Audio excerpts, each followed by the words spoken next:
मत्ती 25 1 से लेकर 13 तक 10 कुंवारियों का जो दृष्टांत है, उसमें से 5 कुंवारियाँ बुद्धिमान थी और 5 कुंवारियाँ मूर्ख थी। और ये कुंवारियाँ जो है वो कलीसिया को दर्शाता है कि हम में से जो कलीसिया है वो ये 2 प्रकार के लोग हैं।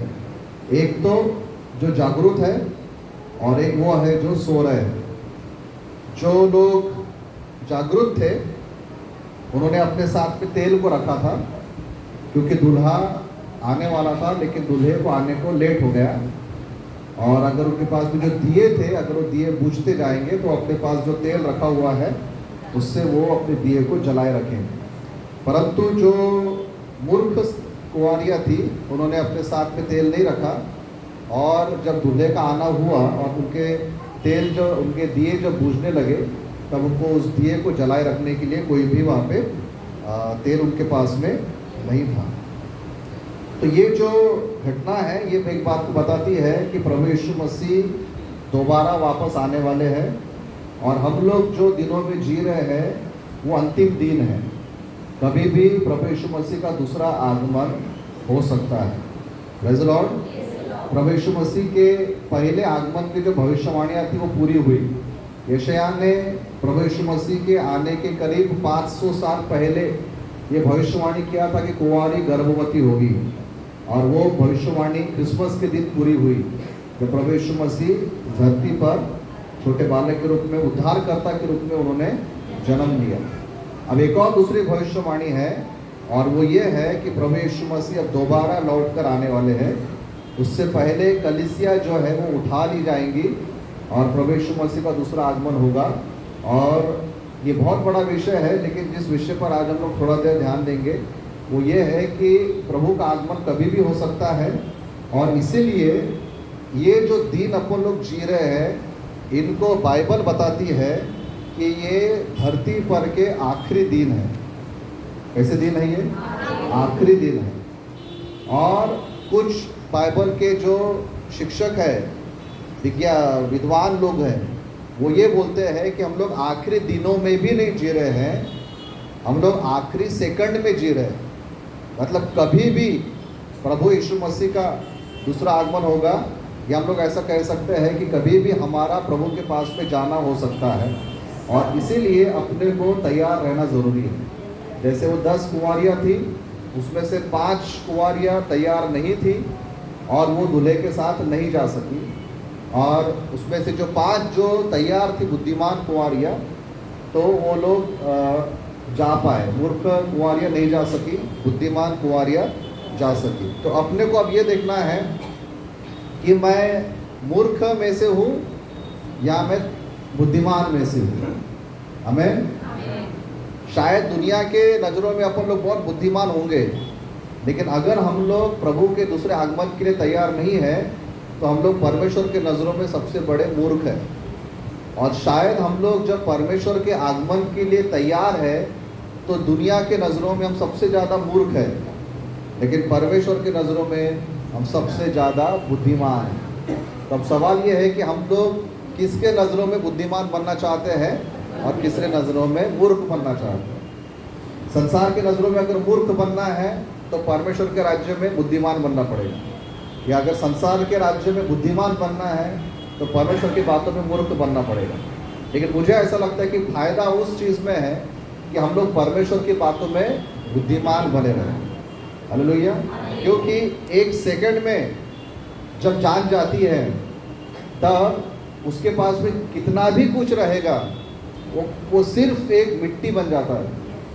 वो कितना भी धनी रहेगा, वो धन अपना उसके कॉफिन बॉक्स पे डालकर नहीं लेके जाएगा, है ना, उसके तिरड़ी पर नहीं लेके जाएगा। ऐसा देखेगा कभी आपने कोई मर गया है तो उसके बॉडी पे पूरे नोटों की गड्डी रखी हुई है, या अगर वो बहुत पढ़ा लिखा है तो पूरी डिग्रियाँ उसके बॉडी पे रखी गई है।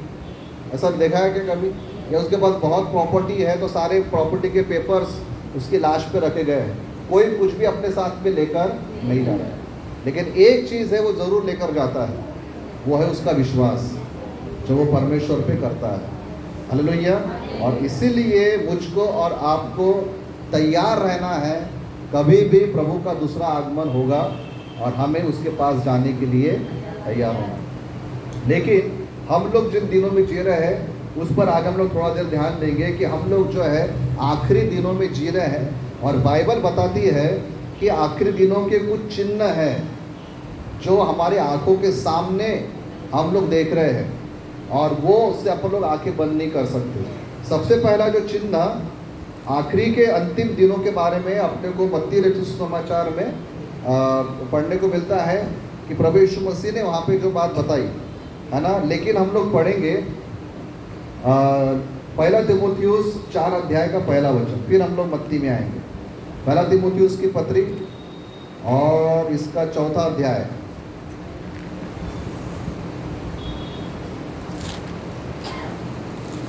पहला तीमुथियुस मिल गया, इसका 4था अध्याय का पहला वचन हम पढ़ेंगे। आने वाले समयों में कितने लोग भरमाने वाली आत्माओं और दुष्टताओं की शिक्षाओं पर मन लगाकर विश्वास से बहक जाएंगे।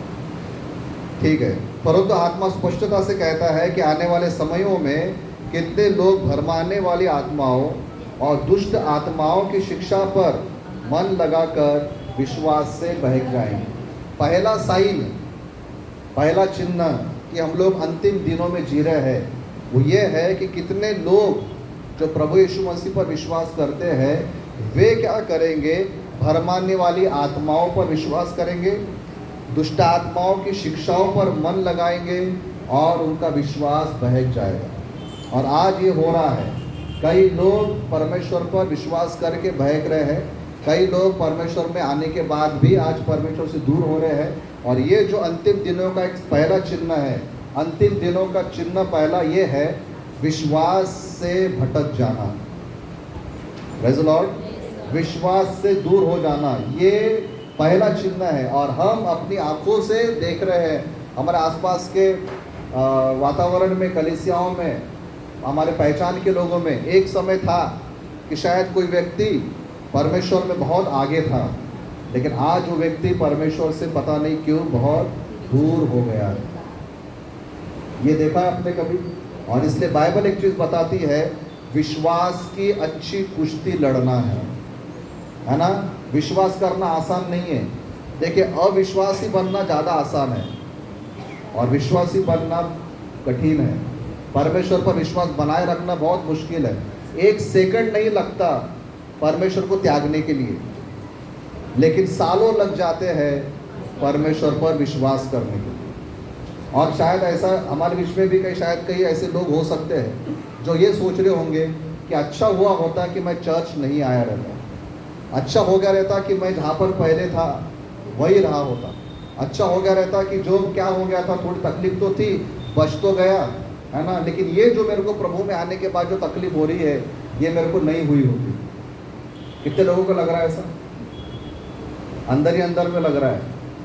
हाँ, अच्छा हुआ रहता मैं चर्च नहीं आया रहता है ना, खाने को मिला रहता, पीने को मिला रहता, अच्छा सजने धजने को मिला रहता। ये यहाँ पर आओ तो क्या मिलता है? कुछ नहीं, बस हालेलुया हालेलुया करना पड़ता है कि नहीं? क्या मिलता है यहाँ पर आके? कुछ पहनने को नहीं मिलता, कुछ ओढ़ने को नहीं मिलता, कुछ करने को नहीं मिलता, है ना। ऐसा विश्वास से लोग अभी भटक रहे हैं, लेकिन अपने को, अपने विश्वास को बना के रखना है। पौलुस का जब अंतिम समय आया था तो पौलुस ने अपने मरने के पहले ये बोला था, मैंने अपने विश्वास की रखवाली किया। सोचिए एक बात, अगर पौलुस जैसा इंसान जो इतना बड़ा परमेश्वर में व्यक्ति है, दास है, प्रेरित है, जो परमेश्वर का इतना बड़ा भक्त है, उसको अपने विश्वास को बचाए रखने के लिए लड़ाई करना पड़ा, तो मुझको और आपको भी अपने विश्वास को बनाए रखने के लिए कितना तकलीफ उठाना पड़ेगा।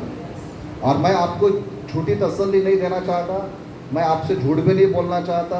परमेश्वर में बने रहना एक कठिन काम है। परमेश्वर पर विश्वास बनाए रखना एक कठिन काम है। और अगर कोई उद्धार पाना चाहता है, अगर कोई अपने आत्मा को बचाना चाहता है, तो जब तक वो दुनिया में है तब तक उसको ये कठिन दिन सहना पड़ेगा, कठिनाइयाँ सहन करना पड़ेगा, अपमान सहन करना पड़ेगा, लोगों के ताने सहन करना पड़ेगा, अपने अपने मन को मारना पड़ेगा। अपनी इच्छा पे हम लोग चल नहीं सकते, हमारी इच्छाओं के अनुसार अपन लोग जीवन नहीं जी सकते। जो व्यक्ति ये त्याग करने को तैयार है, बाइबल वही बताती है कि जो अंत तक स्थिर रहेगा उसी का उद्धार होगा। हालेलुया। और ये है बने रहना, क्योंकि अंत के दिनों में ये होगा। विश्वास से भटकने के लिए कई बातें आएंगी, है ना। हमको जैसे उदाहरण की सबसे पहली क्या बात आती है कि जैसे अभी हमने गवाहियाँ भी सुना कि धर्माने वाली शिक्षाएं आ रही है।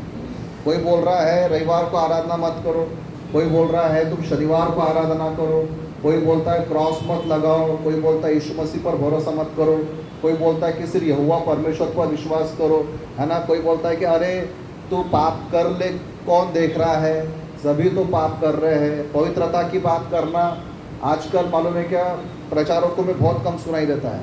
आशीषों की बात करो तो आपको भीड़ की भीड़ दिखेंगी। एक वक्ता को बोला, उसको बोलो कि तू पवित्रता के बारे में बोला, गिने चुने जो ऑर्गेनाइजर रहेंगे वो दिखेंगे और एक दो लोग दिखेंगे, क्योंकि लोग खरा वचन जो है वो सुनना नहीं चाहते, आशीषें सुनना चाहते हैं। Praise the Lord.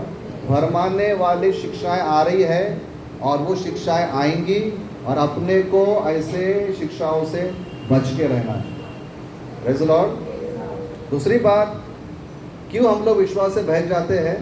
क्योंकि हम लोग आत्मिक रूप से सुस्त हो जाते हैं। हमारा आत्मिक सुस्ती हमारे ऊपर में आ जाती है ना। वचन में लिखा, यीशु मसीह ने अपने चेलों को क्या बोला था? जागते रहो और प्रार्थना करते रहो ताकि तुम परीक्षा में ना पड़ो। मतलब परीक्षा अभी भी है, हमारे को गिराने के लिए शैतान अभी भी जागरूक है, हमें गिराने के लिए अभी भी एक्टिव है। अगर हम लोग जागते ना रहे, अगर हम लोग पवित्रता में, अगर हम लोग उसकी बातों में अगर हम चौकन्ने न रहे, तो कभी भी शैतान हमको गिरा सकता है। और इसीलिए बार बार अपन लोग कलीसिया में यही बोलते हैं, प्रार्थना करते रहो, वचन पढ़ते रहो, क्योंकि अगर हम लोग सुस्त हो जाए तो हमारा विश्वास बहक सकता है। ये सुस्ती कौन सी सुस्ती है? शारीरिक नहीं, आत्मिक सुस्ती, है ना। कई बार ऐसा लगता है कि मेरा सब कुछ अच्छा तो चल रहा है, तो धीरे धीरे हम लोग प्रार्थनाओं से दूर होना चालू हो जाते हैं। सब कुछ अच्छा चल रहा है, धीरे धीरे वचनों से, कलीसिया से दूर होते हैं। और वचन में लिखा था, हमने गुरुवार को बाइबल स्टडी में हमने यही स्टडी किया था कि एक खेत में उस मालिक ने अच्छा बीज बोया था, गेहूँ बोया था, लेकिन जब सब लोग सो रहे थे तो शत्रु आया और उसके खेत में उसने जंगली पौधे बो दिए। और जब वो गेहूँ ऊपर आए तो गेहूँ भी दिखाई दिए, लेकिन उसी के साथ साथ जंगली पौधे भी दिखाई दिए। गेहूँ मतलब आशीष अपन बोल सकते हैं, और जंगली पौधे जो है वो परेशानियां हैं। आज और मेरे और आपके जीवन में कई परेशानियां क्यों आ रही मालूम है क्या? एक साइड में हम लोग आशीषों को भी देख रहे हैं, लेकिन दूसरे साइड में हम लोग परेशानियों को भी दिख रहे हैं। दोनों एक साथ कैसे बढ़ रहे हैं? क्योंकि हम लोग सो गए आत्मिकता में, प्रार्थना में, दुआ में, वचनों में, परमेश्वर की बातों से दूर होते चले गए। परमेश्वर अपने विश्वास योग्यता के अनुसार आशीष तो देता ही है, लेकिन कोई तो भी आया और उसने जंगली बीज बो दिया, शैतान आया उसने जंगली बीज बो दिया, और इसलिए हमारे जीवन में आशीषें भी दिख रही, उसी के साथ साथ हमारे जीवन में शैतान के भी काम दिख रहे हैं। और वो क्यों हो रहा है? क्योंकि हम लोग आत्मिक रूप से सो रहे हैं। यीशु मसीह ने क्लियर बोल दिया था, जागते रहो, प्रार्थना करते रहो। कैसी प्रार्थना करो? निरंतर प्रार्थना करो। कैसी प्रार्थना करो? बिना हियाव छोड़े प्रार्थना करो, मांगते रहो। प्रार्थना में हम लोग कम हो गए और इसीलिए हमारा विश्वास बहक सकता है। प्रियो, अगर हम अंतिम दिनों में परमेश्वर के राज्य में बने रहना चाहते हैं तो हमें हमारे विश्वास को पकड़कर रखना पड़ेगा। हालेलुया। क्योंकि जैसे डॉक्टर बिली ग्राम ने एक बार कहा था कि जब अपन लोग स्वर्ग जाएंगे तो ऐसा दिखाई देगा कि कई लोग जो कलीसिया में 100% आने वाले थे वही वहाँ पर नहीं दिखेंगे, और जिसको देखकर अपन बोलते थे अरे ये कभी चर्च में नहीं आया या ये कभी आत्मिकता में दिखाई नहीं दिया, वही व्यक्ति पहले स्वर्ग में दिखेगा। फर्क क्या रहेगा मालूम है क्या? कलीसिया में आने के बाद भी कई लोग आत्मिक रूप से सोए हुए हैं, ये 100% बात है। सिर्फ शरीर में कलीसिया में बैठे हैं, लेकिन मन जो है वो बाहर की दुनिया में लगा है। ऐसे लोगों का भी उद्धार नहीं होगा। उद्धार उसी का होगा जो तन से भी कलीसिया में है, जो मन से भी कलीसिया में है और जो धन से भी कलीसिया में है ना। मैंने जोड़ दिया उसमें, समझने वाले को इशारा, तन मन, वेरी गुड, कितना अच्छा लगा है कि नहीं। तो सभी तरीके से अपने को कलीसिया में रहना है। सिर्फ ये मत बोलो, अपने आप को तसल्ली मत दो कि मैं 2 घंटे जाके बैठा था। बात यह है कि 2 घंटे तुम चर्च में बैठे तो थे, लेकिन वहाँ पर तुम्हारा मन का लगा था। कब ख़त्म होगा, कब मैं घर जाऊँगा, कब मटन पकाऊँगा, कब खाना खाऊँगा। हड्डी गलने को टाइम लगता है, पास आपका वचन कितना लंबा हो गया है ना। तो उससे कुछ भी फायदा नहीं होने वाला। इसलिए हमारे विश्वास को अपने को बचा कर रखना अंतिम दिनों का साइन है कि लोग विश्वास से भटक जाएंगे। दूसरी बात क्या होगा अंतिम दिनों में, मत्ती 24 अध्याय और इसका 12 वचन, मत्ती रचित सुसमाचार 24 अध्याय का 12 वचन में लिखा है कि अधर्म के बढ़ने से बहुतों का प्रेम जो है ठंडा पड़ जाएगा। अधर्म और बुराइयाँ इतनी बढ़ गई है दुनिया में कि प्रेम जो है वो ठंडा हो गया है। आपस का प्रेम, परिवार में प्रेम ठंडा हो गया है। माँ बाप का चेहरा बच्चे नहीं देखना चाहते, बच्चों का चेहरा माँ बाप नहीं देखना चाहते, पति पत्नी का चेहरा नहीं देखना चाहता, पत्नी पति का चेहरा नहीं देखना चाहती, सास बहू का एक दूसरे का चेहरा नहीं देखना चाहती, जवाई और क्या बोलेंगे ससुरा चेहरा नहीं देखना पा, ननंद और देवरानी भाभी जो भी है वो चेहरा देखना नहीं चाहती। हाँ, प्रेम क्या हो गया है, कलीसिया में पास्टर का चेहरा नहीं देखना चाहता, पास्टर कलीसिया का चेहरा नहीं देखना चाहता। क्या हो गया है, प्रेम ठंडा हो रहा है। और ये बात सच है, प्रेम क्या हो रहा है, ठंडा। ये अंतिम दिनों के चिन्ह है। बाइबल क्या बताती है, अंतिम दिनों में अधर्म के बढ़ने के कारण प्रेम ठंडा हो जाएगा। लेकिन भले ही प्रेम ठंडा हो रहा है, लेकिन दूसरा प्रेम बहुत अच्छा चढ़ रहा है। आत्मिक प्रेम, पारिवारिक प्रेम जो है वो क्या हो रहा है, ठंडा हो रहा है। लेकिन भलताई प्रेम जो है बहुत अच्छा चल रहा है कि नहीं। लेकिन वो प्रेम कोई काम का नहीं है। सही प्रेम जो है वो आत्मिक प्रेम है। हालेलुया। वो जो प्रेम है ना वो 4 दिन की चांदनी है। जितने भी शादीशुदा है उनको सबको मालूम, बाद में क्या है ना। सच्चा प्रेम अगर है तो शादी में भी और शादी के बाद भी बना रहता है। लेकिन क्या है, ये जो सिर्फ हवा में उड़ने वाला रोमांटिक प्यार जो है ना, ये ज़्यादा, इसकी उम्र ज़्यादा नहीं है, इसकी उम्र बहुत कम है। थोड़े दिन में ही वो प्रेम क्या हो जाता है। लेकिन बाइबल बताती है सच्चा प्रेम का, अगर आपको डेफिनेशन चाहिए कि सच्चा प्रेम क्या है, तो घर जाके पढ़ना 1 कुरिन्थियों की पत्री, इसका कितवा अध्याय, कौन सा अध्याय, 13वां अध्याय। 1 कुरिन्थियों 13वां अध्याय। इसमें ट्रू लव, सच्चा प्रेम का जो परिभाषा है वहाँ पर दिखाया गया है। हालेलुया। और इसीलिए अगर हम कलीसिया में, परिवार में, समाज में, रिश्तों में अच्छा प्रेम, सही प्रेम रखना चाहते हैं तो वो है अपने को बाइबल से ही मिलेगा। बाइबल बताते हैं कि परमेश्वर ने हमसे ऐसा प्रेम रखा कि उसने अपना इकलौता पुत्र दे दिया। प्रेम का डेफिनेशन बाइबल बताती है। अगर आज प्रेम का टॉपिक नहीं है, लेकिन एक दिन अपन प्रेम पर बोलेंगे, ठीक है। तो प्रेम का जो रियल डेफिनेशन बाइबल बताती है वो है देना। परमेश्वर ने जगत से ऐसा प्रेम रखा कि उसने अपने इकलौते पुत्र को दे दिया। प्रेम मांगता नहीं है, प्रेम देता है। प्यार सैक्रिफाइस का नाम है। प्यार जो है वो मैं अगले व्यक्ति से कितना प्राप्त कर सकता हूँ, वो प्रेम नहीं है। सच्चा प्रेम वो है कि मैं उस जिससे मैं प्रेम करता हूँ उसको मैं कितना दे सकता हूँ, उसको मैं उसके लिए कितना बलिदान कर सकता हूँ। हालेलुया। लेकिन आजकल का प्रेम क्या है कि मैं तुमसे तभी प्रेम करूँगा जब तुम मुझको देंगे। मतलब लेन देन हो गया है। हालेलुया। बाइबल क्या बताती है, रियल प्रेम, असली प्रेम जो है वो त्याग का नाम है, देने का नाम है। हालेलुया। नहीं तो मांगने वाला जो प्यार है ना वो 2 दिन का है, वो ज़्यादा दिन नहीं रहेगा। वो तो सीधा बोलेगा तुम मुझको कुछ भी नहीं दे सकते तो मैं तुमसे क्यों प्रेम करूँ। सिंपल बात आएगा, है ना। अगर किसी ने पैसा मांगा, अरे तुम मेरे को पैसे नहीं दे सकते टाइम पर, तो फिर मैं क्या तुमसे प्रेम करूँ। है ना। तुम मेरे लिए ये नहीं कर सकते, वो नहीं कर, डिमांडिंग। प्रेम कभी डिमांड नहीं करता, इसीलिए बाइबल बताती है अंत के दिनों में प्रेम ठंडा हो जाएगा। तो अपने को अगर अपने परिवार में, कलीसियाओं में और समाज में एक दूसरे में अगर प्रेम को बना के रखना है तो मांगने से ज़्यादा देने का काम करना चाहिए। हालेलुया। प्रेम मतलब टाइम दो, समय दो, बातचीत करो, है ना, एक दूसरे के दुख सुख दुख को समझो, है ना। फेसबुक पे हमारे हजारों फ्रेंड्स हैं, लेकिन सच्चा दोस्त ढूंढने से भी नहीं मिलता।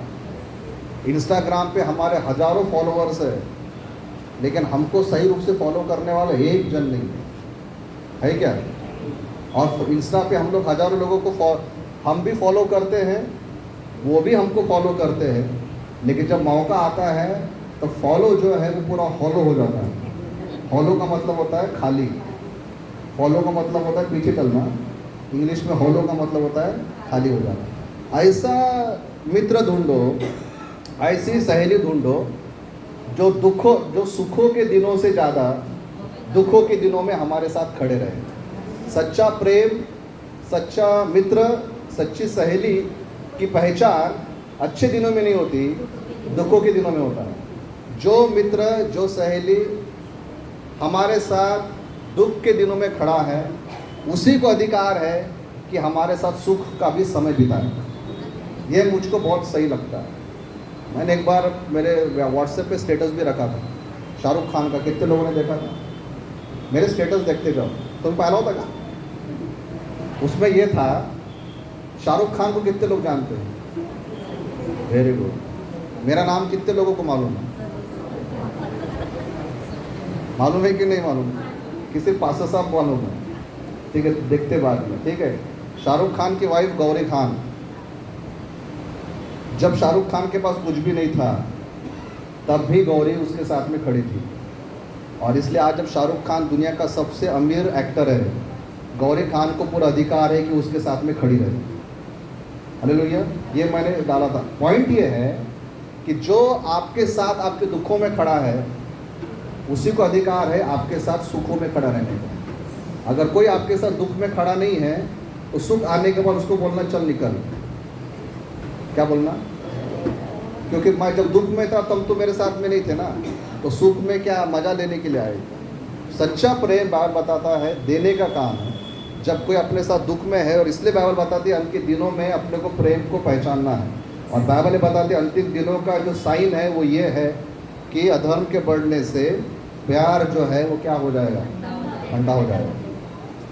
उसके बाद एक और आखिरी चिन्ह है, वैसे बहुत सारे, लेकिन हम लोग तीसरा पॉइंट देख कर फिर समाप्त करेंगे। तीसरा है, अगर हम लोग मत्ती इसका 24 अध्याय 6 और 7 में लिखा है कि तुम लड़ाइयों की चर्चा सुनोगे तो घबरा न जाना, क्योंकि इनका होना अवश्य है, परंतु उस समय अंत न होगा, क्योंकि जाति पर जाति और राज्य पर राज्य चढ़ाई करेगा, और हर जगह अकाल पड़ेंगे और भूकंप होंगे। ये इसमें इतनी सारी बातें हैं। लड़ाइयाँ बढ़ गई हैं। हाँ, मैं देख रहा था जब भी कि 2023, 22 और 23 में 100 से ज़्यादा लड़ाइयाँ हो रही है, और अपने को मालूम भी नहीं। पूरे दुनिया में एक जाति दूसरे जाति के ऊपर में लड़ाई कर रही है। सिर्फ अपने को 2-3 मेजर लड़ाइयाँ मालूम रहती हैं। एक तो भारत पाकिस्तान, ठीक है, दूसरा अभी चालू है, दूसरा जो अपने को बीच में पता चला वो है रशिया और यूक्रेन का, और अभी जो लेटेस्ट चल रहा है वो इज़राइल और गाज़ा का। ठीक है, ये लड़ाइयाँ सिर्फ बड़ी बड़ी लड़ाइयाँ हैं जो अपने को आंखों से दिख रही है, लेकिन बाइबल बताती है हर दिन लड़ाइयाँ हो रही है। हर दिन कोई ना कोई किसी ना किसी के ऊपर में मिसाइल डाल रहा है। अभी तो ऐसा लग रहा है कि पता नहीं अगर ये युद्ध अगर रुका नहीं तो सारे मुस्लिम देश एक हो जाएंगे और बाकी की दुनिया एक हो जाएगी, और फिर पता नहीं ये लड़ाई और कहाँ तक जा सकती है। क्योंकि फिर वो है ना कि 2 दोस्त है, नहीं 3 दोस्त है, उसमें से 2 दोस्तों में लड़ाई चालू है, तो जो तीसरा दोस्त है उसको समझ में नहीं आ रहा मैं उसके साथ खड़ा रहूं किसके साथ खड़ा रहूं। भारत के अभी वही हाल है, उनको समझ में नहीं आ रहा मैं इजराइल को सपोर्ट करूं कि मैं दूसरे को सपोर्ट करूं, क्योंकि उधर अमेरिका का प्रेशर है, रशिया का प्रेशर, बहुत सारी बात है। पॉइंट ये है कि लड़ाइयाँ जो है वो बहुत ज़्यादा है। जातियाँ तो छोड़ो, घर में भी लड़ाइयाँ है कि नहीं? जाति पे जाति तो उठी रही है, देश पे देश भी है। पॉइंट ये है कि अंत के दिनों में लड़ाइयाँ बढ़ेंगी और हम लोग अंतिम दिनों में जी रहे हैं। तो प्रयोग करना क्या है? क्या करना है? 3 बातें। सबसे पहली बात, अपने विश्वास को बना के रखो, चाहे कुछ भी हो जाए। यही बोलो कि मुझे परमेश्वर पर विश्वास है। भले अपने को कुछ भी समझ में ना आए, पूरा ऐसा लगे कि पानी मेरे सर के ऊपर से चला गया, भले ऐसा लगे कि मेरे सामने पहाड़ खड़े हैं और मेरे को समझ में नहीं आ रहा कि मैं इन पहाड़ों को कैसे पार करूँगा, हमारे मुख से एक ही शब्द निकलना चाहिए, प्रभु जी मुझे तुझ पर विश्वास है। हालेलुया। कभी भी परमेश्वर को छोड़कर दूसरा रास्ता मत अपनाना। ये आपके ऊपर में मेरा काम है बताने का। कितने भी बड़ी पहाड़ रहे, कितने भी बड़े तूफान रहे हमारे सामने, हमको एक ही चीज़ बोलना है, प्रभु मेरे समझ में कुछ नहीं आ रहा, कहाँ से रास्ते खुलेंगे, कैसे पहाड़ दूर हो जाएंगे। मैं एक ही बात बोलता हूँ, प्रभु मुझे तुझ पर विश्वास है। हालेलुया। हमारा इतना ही शब्द हमारे लिए चमत्कार ला सकता है। आमीन। दूसरी बात, हमें प्रेम में भी बने रहना है। बाइबल बताती है कि प्रेम करना ये आज्ञा है। परमेश्वर ने हमें क्या आज्ञा दिया? जैसे अपने पड़ोसियों से वैसे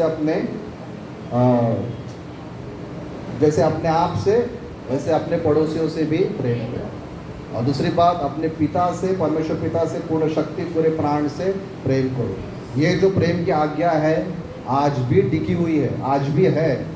भले ही अपन लोग बोले कि प्रेम ठंडा हो गया, भले ही प्रेम मतलबी हो गया है, लेकिन वो आज्ञा ख़त्म नहीं हुई।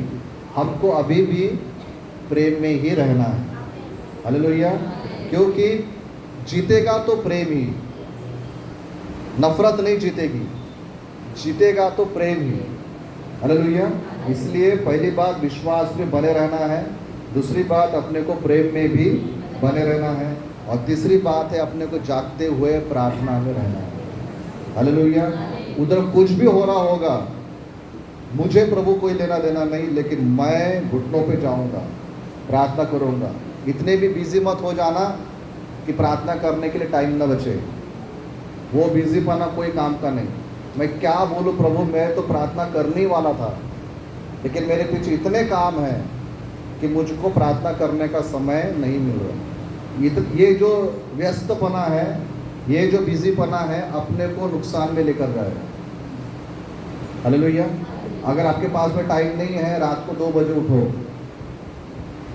1:30 बजे तक मोबाइल देखकर सो जाओ, ठीक है, बराबर है ना? रील वील देखते देखते 1:30 पौने 2 तो बज जाते हैं, है ना? फिर 2 बजे से लेकर 3 बजे तक प्रार्थना करो, फिर 3 बजे सो जाओ, फिर 6 बजे उठो और अपने काम पे लग जाओ। सही में बताओ ना लोग, आप लोग कितने बजे सोते रात को?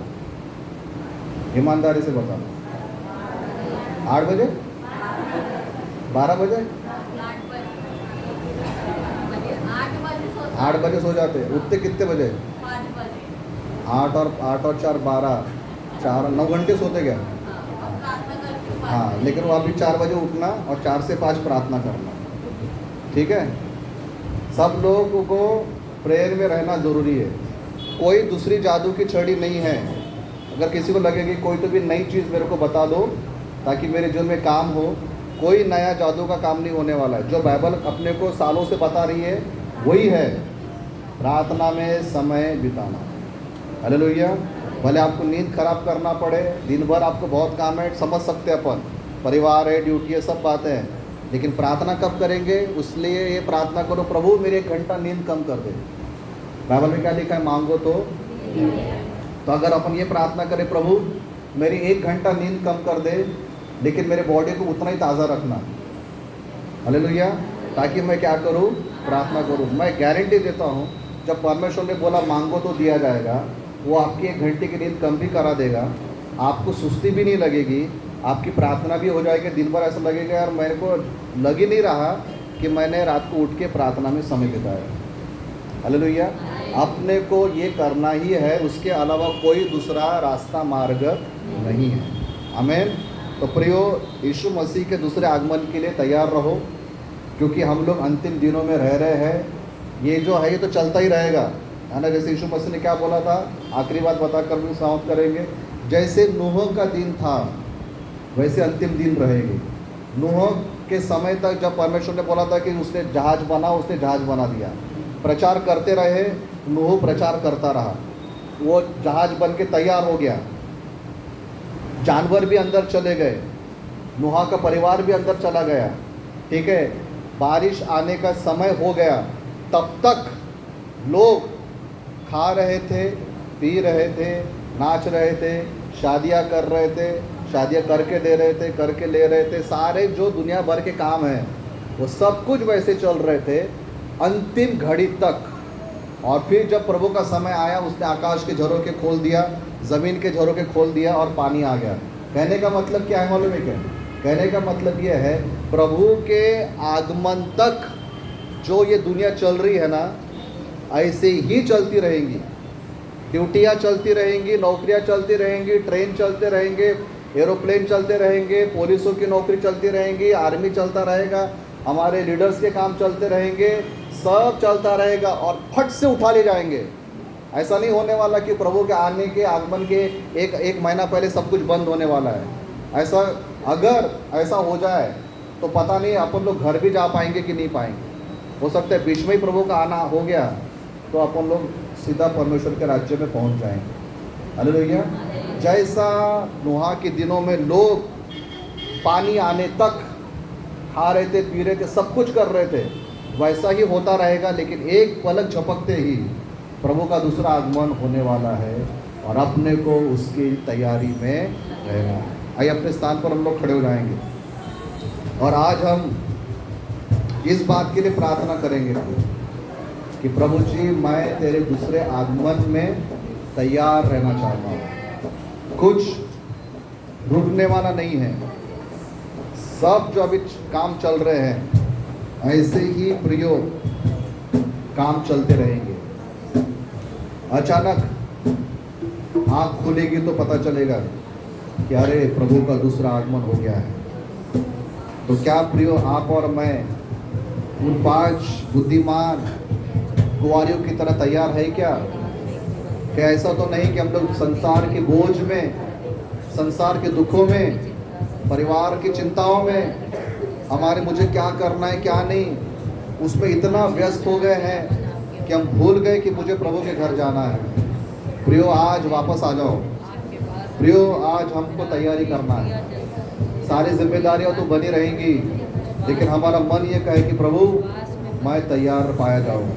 अगर पलक झपकते ही तू आ जाए, हो सकता है मैं ड्यूटी पर हूँ तो आ जाए, हो सकता है मैं घर में हूँ तो आ जाए, हो सकता है कि मैं सो रहा हूँ तो आ जाए, हो सकता है कि मैं सेवा कर रहा हूँ तो आ जाए, हो सकता है मैं किसी भी काम में व्यस्त हूँ और तो आ जाए। प्रभु, उस समय मैं तैयार पाया जाऊँ। उस समय मैं ये बोलूँ कि प्रभु मैं तेरे घर आने को तैयार हूँ। उस समय ऐसा ना हो कि मैं इधर उधर दौड़ूँ और औरों को बोलूँ मुझे और थोड़ा आत्मा दो, मुझे प्रार्थना करके दो। ओ मैं तैयार नहीं हूँ, मैं क्या करूँ, प्रभु का आगमन हो गया है, वो तुरंत ही फूंक दी गई है, अरे उसका आवाज़ आ रहा है, मैं जाऊँगा कि नहीं जाऊँगा। इधर उधर भागने से पहले हम लोग ये कहे कि प्रभु जी मैं तेरे स्वर्ग के राज्य में आने को तैयार हूँ। आज प्रियो पश्चाताप करे। आज अगर हम परमेश्वर से दूर हो गए हैं, आज प्रभु के पास आ जाए। आज अगर हम लोग संसार में खो गए, आइए प्रियो प्रभु में वापस आ जाओ। हो सकता है हम लोग भावनाओं में बह गए, आइए हम लोग वापस आ जाए। ये सब कुछ यही के यही धरा रह जाएगा, केवल हमारा आत्मा प्रभु के पास चला जाएगा। भाई हम लोग तैयार हो जाए। आइए प्रार्थना करें, अपना समर्पण प्रिय परमेश्वर को करें। Hallelujah Jesus, hallelujah father. प्रभु जी आज हम आपके चरणों में आते हैं। हम जानते पिता जैसे नूह के दिन थे, और प्रभु बारिश आने के दिन तक पिता सब लोग खा रहे थे, पी रहे थे, शादियां कर रहे थे, अपना लेन देन कर रहे थे, और अचानक बारिश शुरू हो गई। अचानक समुद्र के झरोखे खुल गए। पिता वो उस दिन तैयार नहीं थे। हमारी अवस्था ऐसी ना होने पाए प्रभु। भले ही हम लोग पिता अल्लाह सारी जिम्मेदारियों में फंसे हुए हैं, लेकिन फिर भी परमेश्वर पिता हम लोग ये कहें कि प्रभु मैं फिर भी तैयार हूँ। मैं काम कर रहा हूँ लेकिन मेरा ध्यान तेरी ओर लगा हुआ है। मैं मेरे घर के काम, बाहर के कामों में बिजी हूँ, लेकिन फिर भी मेरा मन पिता तेरे आगमन की ओर लगा हुआ है। प्रभु जी आप हमें तैयार रखें पिता, ताकि जब भी आपका आना हो हम धरती पर छोड़ दिए न जाए, लेकिन हम आपके साथ आने पाए। परमेश्वर सहायता कर, हमको हमारे परिवार को बचा। प्रभु जी हम नुहा की तरह उस नाव में जाने वाले बने। प्रभु जी 5 बुद्धिमान कुंवारी की तरह पिता परमेश्वर हम तैयार रहने वाले बने। ओ हालेलुया जीसस, तैयार कर हमारी कलीसिया को, तैयार कर हमारे लोगों को, तैयार कर हमारे परिवारों को। प्रभु ओ तेरे हाथ में सौंपते राजा, हम धन्यवाद करते हैं, अपनी प्रार्थना को सुना, धन्यवाद करते मेरे परमेश्वर, और उद्धार करता यीशु मसीह के नाम से मांगते हैं, आमीन। हे हमारे पिता आप जो स्वर्ग में हैं, आपका नाम पवित्र माना जाए, आपका राज्य आए, आपकी इच्छा जैसे स्वर्ग में पूरी होती है वैसे पृथ्वी पर भी हो। हमारे दिन भर की रोटी आज हमें दे। जिस प्रकार हमने अपने अपराधों को क्षमा किया, वैसे ही आप हमारे अपराधों को क्षमा कर, और हमें परीक्षा में न ला, परंतु बुराई से बचा, क्योंकि राज्य, पराक्रम और महिमा सदैव आपकी है, आमीन। और परमेश्वर का अनुग्रह, परमेश्वर पिता का प्रेम, पवित्र आत्मा की सामर्थ, उसकी संगति हम हमारी कलीसिया के साथ, हमारे लोगों के साथ, हमारे परिवारों के साथ, सारे विश्वासियों के साथ प्रभु सदा सदा तक बनी रहे। आमीन। Praise Lord.